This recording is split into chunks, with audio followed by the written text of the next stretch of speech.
સાથે શેર કરીશ તહેવારોમાં ઝટપટ બની જતી મીઠાઈની રેસીપી. તો આ મીઠાઈ દેખાવમાં પેંડા જેવી લાગે છે, પણ તેને બનાવવામાં આપણે ના તો દૂધને ઉકાળવું પડશે કે ના પછી કન્ડેન્સ મિલ્ક કે કોઈ પણ જાતના માવાનો ઉપયોગ કરવો પડશે. બસ ઘરની સિમ્પલ 3 સામગ્રી સાથે આ મીઠાઈ સ્વાદમાં એકદમ જબરજસ્ત બને છે, જેને આપણે અમુક ટિપ્સ સાથે પહેલી જ વારમાં પરફેક્ટ તૈયાર કરશું. તો ચાલો રેસીપી શરૂ કરીએ. સૌથી પહેલાં મીઠાઈ બનાવવા માટે મેં 1 વાટકી જેટલો રવો લીધેલો છે. તો રવાને લીધે મીઠાઈનું ટેક્સચર દાણેદાર તૈયાર થાય છે. હવે તેને મિક્સર જારમાં એડ કરી દઈએ અને સારી રીતે ગ્રાઇન્ડ કરી લઈએ. તો રવો ગ્રાઇન્ડ થઈને તેનો આ રીતનો પાવડર તૈયાર થઈ ગયો છે. તો મીઠાઈ માટે તમે ઘરમાં રહેલો કોઈ પણ ઝીણો કે જાડો રવો લઈ શકો છો, કારણ કે આપણે તેને ગ્રાઇન્ડ જ કરવાનો છે. અહીંયા રવાને ગ્રાઇન્ડ કરવાથી તેનો એકદમ સરસ પાવડર તૈયાર થાય છે, જેનાથી તે મીઠાઈના મિક્સરમાં સારી રીતે ભળી જાય છે. હવે મેં 1 વાટકી જેટલું સૂકા કોપરાનું છીણ લીધેલું છે.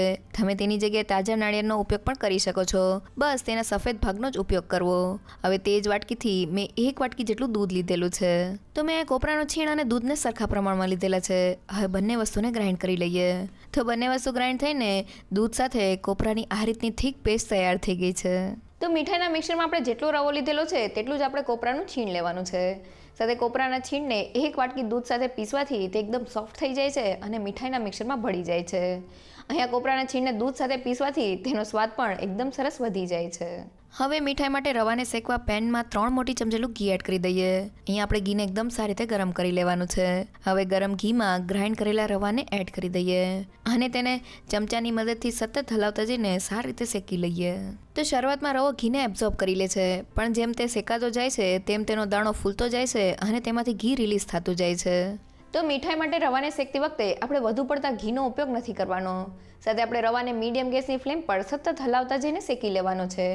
રવાને શેકવાથી તેનો દાણો એકદમ સરસ ફૂલી જાય છે. અહીંયા આપણે રવાને એટલો બધો નથી શેકવાનો કે તેનો કલર બદલાઈ જાય. બસ તેનો દાણો ફૂલી જાય તેટલો જ શેકવાનો છે. તો મીડિયમ ગેસની ફ્લેમ પર લગભગ 6 થી 7 મિનિટ જેવું થઈ ગયું છે અને રવાને ચેક કરીએ તો તમે જોઈ શકો છો કે રવાનો દાણો એકદમ સારી રીતે ફૂલીને પફ થઈ ગયો છે. મીન્સ તે સારી રીતે શેકાઈ ગયો છે. હવે મેં 1 વાટકી જેટલી ખાંડ લીધેલી છે. તેને એડ કરીને સારી રીતે મિક્સ કરી લઈએ. તો જેને એકદમ સહેલું માપ 1 વાટકી રવા સાથે આપણે 1 વાટકી જેટલી ખાંડ લીધેલી છે. ખાંડનું પ્રમાણ તમે તમારા ટેસ્ટ પ્રમાણે વધુ કે ઓછું કરી શકો છો. તો ખાંડ સારી રીતે મિક્સ થઈ ગઈ છે. હવે તૈયાર કરેલા કોપરા અને દૂધના મિક્સરને એડ કરી દઈએ અને બધી જ વસ્તુને એકદમ સારી રીતે મિક્સ કરી લઈએ. તો રવામાં કોપરા અને દૂધના મિક્સરને એડ કર્યા પછી આપણે મિક્સરને ધીમા ગેસ પર સારી રીતે કૂક કરી લેવાનું છે. શરૂઆતમાં જ્યારે આપણે મિક્સરને કૂક કરશું ત્યારે મિક્સર એકદમ સારી રીતે ભેગું થઈ જશે, પણ આપણે તેને ત્યાં સુધી કૂક કરવાનું છે જ્યાં સુધી મિક્સરમાં રહેલો બધો જ મોઇસ્ચરનો ભાગ એબ્ઝોર્બ ન થઈ જાય. અહીંયા જો આપણે મિક્સરને બરાબર કૂક નહીં કરીએ અને તે થોડું ઢીલું રહી જશે તો આપણે મીઠાઈને બરાબર શેપ નહીં આપી શકીએ. તે શરૂઆતમાં મિક્સરમાં ખાંડ હોવાને લીધે મિક્સર થોડું ઢીલું લાગે છે, પણ આપણે જેમ તેને કૂક કરતા જશું તેમ તે એકદમ સારી રીતે ભેગું થતું જશે. તો લગભગ 2 થી 3 મિનિટમાં તમે જોઈ શકો છો કે મિક્સર સારી રીતે બાઇન્ડ થઈ ગયું છે, પણ હજી આ મિક્સર થોડું ઢીલું હોવાને લીધે આપણે તેને મીઠાઈનો શેપ નહીં આપી શકીએ. એટલે આપણે તેને ત્યાં સુધી કૂક કરવાનું છે જ્યાં સુધી તે ડ્રાય થઈને પેનની સપાટી છોડવા ન લાગે. તો મિક્સરને હલાવતા લગભગ 9 થી 10 મિનિટ જેવું થઈ ગયું છે. મિક્સર એકદમ સારી રીતે બાઇન્ડ થઈ ગયું છે, સાથે તેની સાઇડ્સમાંથી ઘી પણ છૂટું પડવા લાગ્યું છે. થોડું મિક્સરને હાથમાં લઈને ચેક કરીએ તો મિક્સરની આ રીતની ગોળી વળે છે. મીન્સ આપણું મિક્સર ડ્રાય છે, જેને આપણે મીઠાઈનો એકદમ સરસ શેપ આપી શકશું. આ સમયે મિક્સર થોડું પણ ઢીલું લાગતું હોય તો 1 થી 2 મિનિટ માટે વધુ કૂક કરી લેજો. તો હવે ગેસની ફ્લેમ બંધ કરી દઈએ. હવે મેં મીઠાઈના મિક્સરને એક મોટા વાસણમાં કાઢી લીધેલું છે. હવે તવીથાની મદદથી તેને થોડું સ્પ્રેડ કરી દઈએ. તો આપણે મિક્સરને એકદમ ઠંડુ નથી કરવાનું, બસ થોડું સ્પ્રેડ કરશું એટલે આપણે તેને હાથ અડાડી શકાય તેટલું જ તે ગરમ રહેશે. હવે મેં 1/4 કપ અને ફક્ત 4 મોટી ચમચી જેટલો મિલ્ક પાવડર લીધેલો છે. તો બજારમાં આ રીતના 10 રૂપિયાના પેકેટમાં મિલ્ક પાવડર એકદમ સહેલાઈથી મળી જાય છે. સાથે ફ્લેવર માટે 1 ચમચી જેટલો એલચી પાવડર એડ કરી દઈએ અને બધી જ વસ્તુને એકદમ સારી રીતે મિક્સ કરી લઈએ.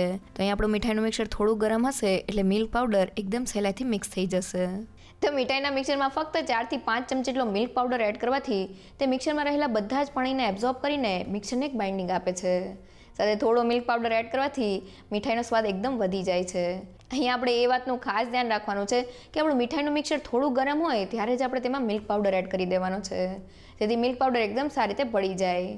અહીંયા જો ઘરમાં મિલ્ક પાવડર ના હોય તો તમે તેની જગ્યાએ માવાનો ઉપયોગ પણ કરી શકો છો. તો મિલ્ક પાવડર મીઠાઈના મિક્સરમાં એકદમ સારી રીતે મિક્સ થઈ ગયો છે અને મિક્સર આ રીતનું ડ્રાય તૈયાર થઈ ગયું છે. જો આ સમયે તમારું મિક્સર ઢીલું લાગતું હોય તો 1 થી 2 ચમચી જેટલો મિલ્ક પાવડર વધુ એડ કરી દેજો. મિક્સર એકદમ પરફેક્ટ તૈયાર થઈ જશે. હવે મીઠાઈને શેપ દેવા માટે મેં થોડું મિક્સર હાથમાં લઈ લીધેલું છે. હવે શરૂઆતમાં તેને રાઉન્ડ શેપ આપી દઈએ અને પછી તેની કિનારીને આ રીતના ફેરવતા જઈને તેને પણ શેપમાં કરી લઈએ. તો તમે જોઈ શકો છો કે એકદમ સરસ શેપ સાથે આપણી મીઠાઈ તૈયાર થઈ છે. હવે તેની ઉપર થોડી પિસ્તાની કતરન એડ કરીને તેને ગાર્નિશ કરી લઈએ. તો મેં મિક્સરમાંથી બધી જ મીઠાઈ તૈયાર કરી લીધેલી છે. ફક્ત એક વાટકી રવા સાથે આપણી થાળી ભરીને મીઠાઈ તૈયાર થઈ છે. હાથમાં લઈને એક મીઠાઈને જોઈએ તો એકદમ સરસ ટેક્સચર સાથે તે તૈયાર થઈ છે અને તેને હાથેથી તોડીએ તો તે અંદરથી દાણેદાર અને ખાવામાં એકદમ સોફ્ટ છે. એકવાર જરૂરથી ટ્રાય કરજો. તો આપણી એકદમ ટેસ્ટી મીઠાઈ તૈયાર થઈ ગઈ છે. અહીંયા મીઠાઈ બનાવતી વખતે જો તમારું મિક્સર થોડું પણ ઢીલું હોય અને મીઠાઈ પોચી લાગતી હોય તો તમે તેને થોડી વાર માટે ફ્રીઝમાં રાખી દેજો. મીઠાઈ એકદમ સારી રીતે સેટ થઈ જશે. તૈયાર થયેલી મીઠાઈને આપણે જ્યારે તોડીએ છીએ ત્યારે તે અંદરથી એકદમ દાણેદાર અને સોફ્ટ તૈયાર થઈ છે. આ મીઠાઈ બનાવતી વખતે બસ તમારે અમુક વાતનું ધ્યાન રાખવાનું છે. પહેલી એ કે રવાને તમારે ગ્રાઇન્ડ કરી લેવાનો છે.